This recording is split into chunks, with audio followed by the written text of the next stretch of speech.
இப்போ நம்ம back side வந்து கிராஸாக வெட்டிக்கிறோம், அதை வச்சு நம்ம இங்கே கோடு போட்டிருக்கிறோம்.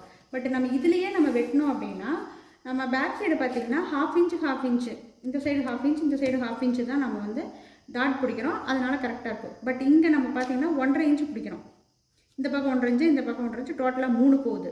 அப்போ ஒன் சைடு 3 போச்சுன்னா இன்னொரு சைடு 3 போகுது, அப்போ 6 இன்ச்சு போகுது. ஆனால் நம்ம அதில் பார்த்திங்கன்னா இந்த பக்கம் 1 இன்ச்சு அந்த பக்கம் வந்து 2 இன்ச்சு தான் போகுது.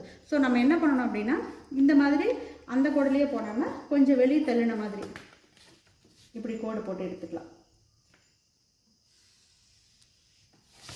கிராஸாக இந்த மாதிரி கிராஸாக கொஞ்சம் இந்த கோட்டில் வெட்டினோம்னா நமக்கு வந்து தைக்கிறப்ப சைடில் வந்து இடுப்புக்கிட்ட அடிக்கிறப்ப நமக்கு துணி பத்தாது.